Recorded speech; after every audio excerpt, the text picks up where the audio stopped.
हरि ओम. नमस्कार. मी सौप्रिया श्रीनिवास जोग. श्रीमद भगवद्गीतेवरील निरूपण आपण पाहत आहोत मंडळी. निरूपणात आपण पाहत आहोत गीतेचा 3रा अध्याय कर्मयोग. आणि यात आपण पाहतो आहोत 14वा आणि 15वा श्लोक. काल हा जो आधीचा जो भाग आहे तो अचानक वेळेच्याकडे लक्ष गेलं आणि हरिओम म्हणायची सुद्धा संधी मिळालीच नाही. मला तिथेच थांबावं लागलं, त्याबद्दल अधिक क्षमा. आणि आता तोच भाग आपण पुढे नेणार आहोत. तर ही जी पर्जन्याची जी आत्ताच्या काळातली आपण जर संकल्पना बघायची ठरवली तर आज पाऊस पडावा म्हणून सुद्धा आपल्याला वेगळ्या प्रकारे यज्ञ करावा लागतोय. लोकांच्या हे लक्षात येत आहे का? पर्यावरणाचं संतुलन, पर्यावरणाचं रक्षण, त्याच्यासाठी वनतोड थांबवणं किंवा जंगल तोड थांबवणं, नवीन नवीन झाडांची लागवड करणं आणि त्याचं संवर्धन करणं, या सगळ्या गोष्टी म्हणजे हा आधुनिक काळातला यज्ञच नाही का झाला? मग हा म्हणजे यज्ञ ही संकल्पना आहे ती काळानुसार कशी बदलत जाते. आज आपल्यालाही पाऊस हवाच आहे, पण आपणच आपल्या कृतीमुळे ह्या पाऊस पडण्याच्या ह्या सगळ्या निसर्गाच्या ज्या प्रक्रिया आहेत त्याच्यामध्ये आपणच अडथळे निर्माण केलेत. आणि ते अडथळे दूर करण्यासाठी ज्यांना जाग आली आहे ना ती मंडळी प्रयत्न करत आहेत. तर त्यांच्या प्रयत्नांना आपण हातभार लावणं किंवा पाठिंबा देणं किंवा निदान त्यांना विरोध तरी न करणं, जमेल तसा खरं म्हणजे सहभाग नोंदवणं, हा आत्ताच्या काळातला एक मोठा पर्जन्य यज्ञाचा भाग होऊ शकतो. आता हे जे 3 आरे आहेत हे सगळे झाले भौतिक प्रगती. आता आपल्या लक्षातच आलं असेल की अन्न आहे, पर्जन्य आहे, आणि हा सगळा पर्जन्याचा जो यज्ञ आपण बघतो आहे तर हा सगळा भाग म्हणजे आपली भौतिक प्रगती. आता अन्न, पाणी, निवारा, ह्या सगळ्या आपण म्हणतो ना, अन्न, वस्त्र, निवारा, ह्या सगळ्या गोष्टी अवनी असं त्याला म्हणतात, आपल्या जगण्यासाठी आवश्यक आहेत. मग ह्या जगण्याच्या ह्या मूलभूत गरजांसाठी पाऊस पाणी व्यवस्थित व्हायलाच पाहिजे की नाही? मग त्याची काळजी कोण घेणार आहे? भगवंत येणार आहे का दरवेळेला त्याची काळजी घ्यायला? तो म्हणेल तुम्हीच केलंय, तुम्हीच निस्तरा. म्हणजे हे आपलं आपल्यालाच निस्तरायला पाहिजे, कारण ही सगळी आपलीच खरं म्हणजे कर्म, कंसात त्याला कू घातला तरी हरकत नाही, कुकर्मच आहेत ना. सगळ्या चुकीच्या पद्धतीने प्रचंड निसर्गाची केलेली हानी, तर ती भरून काढण्यासाठी आपल्यालाच पावलं उचलण्याची अत्यंतिक गरज आहे. आता याच्यानंतर जे पुढचे 3 आरे आहेत की यज्ञ कर्म समुद्भव, म्हणजे विहित यज्ञ आहे तर तो कर्मापासून उत्पन्न होतो. आणि कर्म ब्रह्मोद्भवम विद्धी, म्हणजे हा ब्रह्म म्हणजे वेद, आणि हे जे कर्म आहेत यांची जी निर्मिती आहे ती वेदांपासून झाली आहे. आणि हे जे ब्रह्म आहे हे अक्षर म्हणजे अक्षरापासून, म्हणजे अक्षर म्हणजे तो परमात्मा जो अव्यक्त आहे, निराकार आहे, निर्गुण आहे, त्याच्यापासून ह्या सगळ्याची म्हणजे ह्या अविनाशी असलेल्या परमेश्वरापासून ह्या वेदांची निर्मिती झालेली आहे. आता आपण थोडंसं सविस्तर बघूयात. आता कर्माची उत्पत्ती ब्रह्मापासून झालीये, म्हणजे प्रकृतीपासून झालीये, हे अर्जुनाला भगवंत सांगतायत. आणि ब्रह्म हे अक्षरापासून म्हणजे परमात्म्यापासून उत्पन्न झालंय. आणि सर्वव्यापी ब्रह्म हा नेहमीच यज्ञामध्ये प्रतिष्ठित असतोच. आता ब्रह्म म्हणजे खरं म्हणजे म्हणाल तर ती प्रकृती. आता ब्रह्म ही म्हणजे ईश्वर बीजप्रद पिता, आणि प्रकृती आणि पुरुष ही सर्व भूतांची माता पिता आहेत असं गीतेतच पुढे म्हटलेलं आहे. आपण तोही श्लोक पुढच्या अध्यायामध्ये जाणून घेणारच आहोत. आता यज्ञाचं जे इथे वर्णन आलेलं आहे ना, तर ते पूर्वापार स्वरूप सृष्टीच्या संदर्भात हे सगळं वर्णन आहे.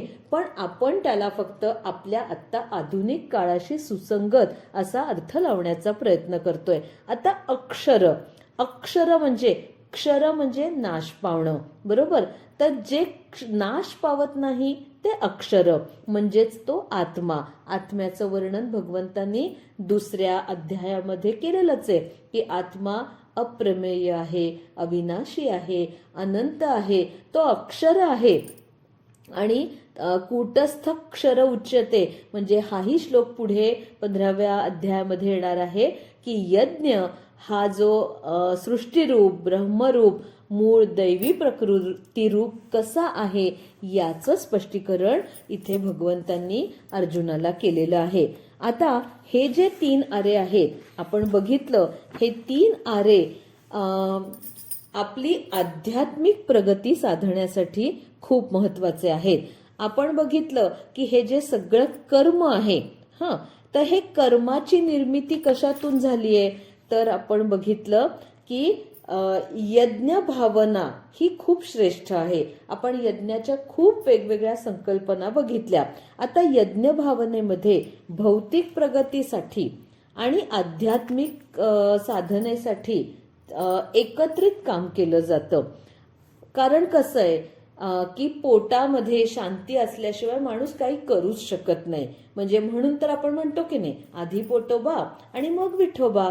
भौतिक प्रगती असल्याशिवाय माणूस भगवंताच्या स्वरूपाच्या चिंतनाकडे वळत नाही, ही वस्तुस्थिती झाली आहे. म्हणजे हजारातला एखादा माणूस निरीच्छ भावनेने जगू शकतो, पण बाकीचे सगळं काय म्हणतात की सगळा आमचा गृहस्थाश्रम पार पडू दे, मग आम्ही वळतो तिकडे.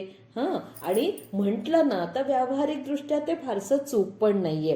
कारण ह्या सगळ्या सृष्टीच्या निर्मितीच्या संकल्पनेत आपण आपल्याला जे विहित कर्म दिली आहेत तर त्याच्यामध्ये आपला प्रपंच नेटका करावा. समर्थ रामदास स्वामींनी तर संपूर्ण दासबोधात हे वाक्य म्हणजे मूळ म्हणूनच घेतलंय की नाही, की त्यांनी कधी सांगितलंय, त्यांनी स्वतः प्रपंच केला नाही, पण त्यांनी आपल्याला सांगितलंय का की प्रपंच सोडा आणि रानावनात जा आणि तपच करत बसा? मुळीच सांगितलेलं नाहीये. त्यांनी तर इतके प्रत्येकाचे नियम, प्रत्येकासाठी अटी, कुणी कसं वागलं पाहिजे, म्हणजे भिक्षा मागून जगणाऱ्यांनी सुद्धा कशा पद्धतीने भिक्षा मागितली पाहिजे त्याचे सुद्धा नियम समर्थांनी स्पष्ट करून सांगितले. आणि प्रापंचिकासाठी तर भरपूरच नियम दिलेले आहेत. पण प्रापंचिकाने आपला प्रपंच हा यथासांग पार पडायचा आहे. आता तो यथासांग पार पडताना त्याच्यामध्ये किती गुंतायचं आहे हे आपल्याला कळावं, म्हणून खरं म्हणजे गीता, दासबोध, ज्ञानेश्वरी या ग्रंथांचं वाचन आपल्याला उपयोगी पडतं. म्हणजे आत्ताच्या काळातल्या ज्या काही काही नवीन नवीन टर्म्स असतात ना, की डिटॅच होणं वगैरे, ह्या सगळ्या गोष्टी आत्ताच्या नवीन नाही आहेत बरं का. ह्या सगळ्या आपल्या मूळ ह्या अध्यात्म ग्रंथांमध्ये आलेल्या आहेत. की अजून एक सुंदर उदाहरण सांगते की एका फळाच्या बीचं उदाहरण अनेक ठिकाणी आपण वाचलंही असेल. आंब्याची कोय कशी असते, ती पूर्णपणे कितीही म्हणजे ती चोखली किंवा हाताने किती साफ करायचा प्रयत्न केला ना तरी ती नितळ गुळगुळीत काही साफ होत नाही. आणि तेच चिक्कूची बी कशी असते, फणसाची आठळी कशी असते, अशी गऱ्यातून ती सुळकन बाहेर पडते. चिक्कूची बी सुद्धा अगदी निर्लेपपणे बाहेर पडते, काही तिच्यावर भोवतीने चिकटून राहत नाही. तसं प्रपंचात राहून म्हणजे कमलदलाप्रमाणे कमळाचं दल पाकळ्या असोत, पानं असो, पाण्यामध्ये चिखलात असून सुद्धा ना स्वतःला चिखलाचा स्पर्श करून घेतात ना त्या पाण्याचा स्पर्श करून घेतात. आणि तरीही इतकं सुंदर ते कमळ फुलतं, चिखलातच कमळ फुलतं, हेही महत्वाचं आहे आणि ते परमेश्वराला प्रिय असतं. तर संसारात राहून आपल्याला निर्लेप वृत्तीने कसा प्रपंच करायचा आहे, कसा संसार करायचा आहे, छोट्या छोट्या गोष्टीत अडकणारं आपलं मन, हे पाहिजे ते पाहिजे, काल असं झालं, उद्या हे करायचं आहे, प्रत्येक गोष्टीच्या मनाला अखंड चिंता आणि सगळ्या जुन्या पान्या गोष्टींमध्ये कायम मन अडकलेलं, ते कधी म्हणजे सुटायला मागतच नाही. ह्या गोष्टी आपल्याला जसं आपलं वय वाढत जाईल तशा वेळच्या वेळी कळायला हव्यात की नाही, मग त्या हव्यात. म्हणूनच या सगळ्या ग्रंथांचं वाचन, आणि नुसतं वाचन नाही बरं मंडळी, त्याच्यावर मनन, चिंतन, परत परत त्याचा अभ्यास, या सगळ्या गोष्टी आपल्याला आध्यात्मिक प्रगतीकडे घेऊन जातात. आणि इथं जे भगवंतांनी सांगितलेले हे जे 3 आरे आहेत, जे आध्यात्मिक प्रगतीसाठी महत्त्वाचे आहेत, तर ते हेच आहे. तर आता अजून जो भाग आहे की कर्म ब्रह्मोद्भवम विद्धी, म्हणजे एकत्रित कर्म करून आपण आपली प्रगती साधत असतो. कधी कधी असं होतं ना की काही कर्म आपली प्रगती घडवतात, तर काही कर्म आपली अधोगती पण घडवतात. तर याचा सुद्धा आपल्याला विचार करता आला पाहिजे. आणि जे काम लोकहिताचं असेल, लोककल्याणाचं असेल, त्या कामाला आपण अधिकाधिक नेहमीच पुष्टी दिलीच पाहिजे. जे काम शास्त्रसंमत नाही, तर किंवा म्हणजे आता माहिती आहे की आपल्या म्हणजे गुलामगिरी एखाद्यावर लादणं, किंवा एखाद्याचं स्वातंत्र्य नष्ट करणं, किंवा त्याला म्हणजे आपल्या जोखडात गुंतवून ठेवणं, ही सगळी जी कर्म असतात ना, ही शास्त्रसंमत नाही, ही विहित कर्म नाही, ही यज्ञ कर्म म्हणून अजिबातच गणली जात नाहीत. आणि ही सगळी म्हणजे अहिताची कर्म आहेत, आणि ही सगळी पापाचीच धनी असतात. आता पुढचा जो भाग आहे तो ब्रह्म अक्षर समुद्भवम, म्हणजे हे ब्रह्म जे आहे, हे म्हणजे काय, हा सगुण साकार ईश्वर म्हणजे ब्रह्मा, विष्णू आणि महेश यांची निर्मिती कशापासून, तर निर्गुण निराकार एकमेव द्वितीय सर्व उपाधींच्या पलीकडे असणारं स्वतंत्र अनंत असा जो परमात्मा आहे ना, त्याच्यापासून. आणि ह्या परमात्म्याकडे पोचण्यासाठी समर्थ म्हणतात त्याप्रमाणे या सगळ्या कल्पनांचा ऱ्हास करायला पाहिजे. अगदी शब्द सुद्धा त्याच्या पलीकडे जाऊ शकत नाहीत. आपण जे व्यवहारात म्हणतो ना की शब्दे विण संवादू, खरोखर शब्द आपल्या मर्यादा तिथेच त्यांना थांबतात. तेही खरं तर या परमात्म्याचं वर्णन करायला म्हणजे पोचूच शकत नाही. तर अशा परमात्म्याचं आपण काय वर्णन करणार. अतिशय विलक्षण असा हा परमात्मा आहे. त्याची ओळख होणं हे इतकं सहजासहजी सोपं नाही, परंतु सद्गुरूंच्या कृपेमुळे आपण निदान आपण म्हणतो ना की कुठंतरी नखाच्या तरी सरी इतकं तरी आपलं स्थान निर्माण व्हावं, तर तेवढ्या स्थानापर्यंत तरी आपण जाऊ शकतो, किंवा त्या स्थानाचा पत्ता तरी आपल्याला मिळतो. आपण त्या स्थानापर्यंत पोचू न पोचू ठाऊक नाही, पण निदान कळतं तरी की इथं आहे, आणि इथपर्यंत गेलं तर तुम्हाला नखाची सर तरी प्राप्त होऊ शकेल. आणि हा परमात्मा जेव्हा आपल्या मायेच्या उपाधीला धारण करतो, त्या मायेच्या उपाधीला अव्यक्त ठेवतो, त्याला ईश्वर असं म्हणतात. आणि त्यालाच इथं ब्रह्म असं संबोधलेलं आहे. आणि हा जो ईश्वर किंवा ज्याला हिरण्यगर्भ असं म्हटलंय, तो अव्यक्त आहे, सर्वांचं पालन पोषण करणारा आहे. आणि तो जेव्हा अभिव्यक्त होतो ना, तेव्हा तो 2 प्रकारांनी होतो. तो स्थूल आणि सूक्ष्म जगताच्या रूपाने.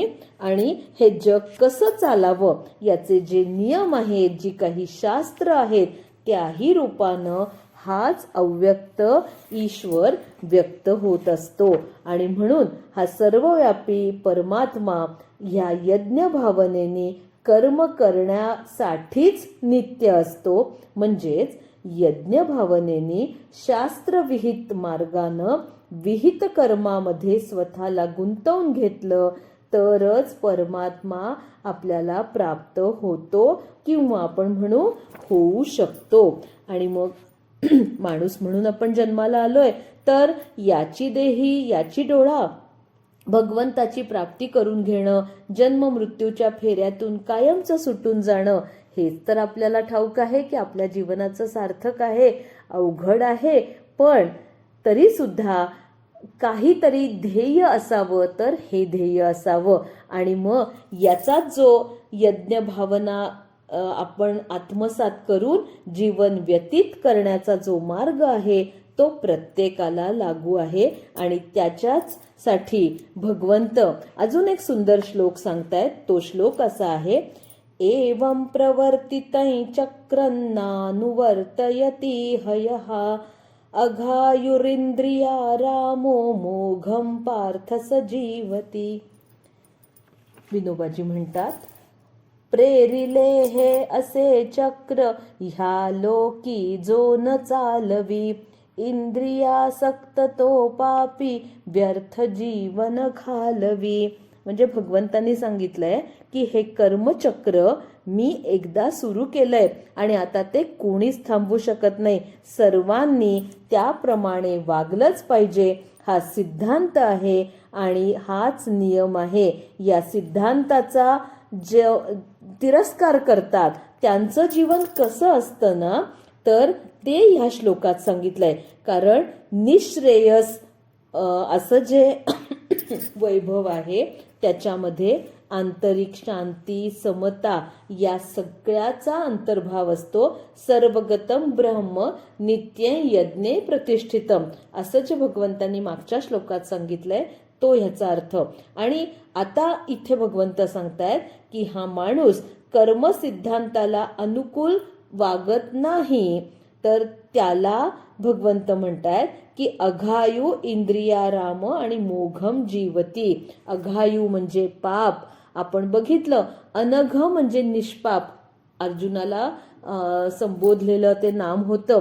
आणि मग अघायु म्हणजे ज्याच्या जीवनात पापालाच प्रतिष्ठा आहे ना, तर तो पापी. इंद्रियाराम म्हणजे काय, की इंद्रियांचंच म्हणजे त्यांच्या जीवनावर खूप मोठं अधिराज्य असतं.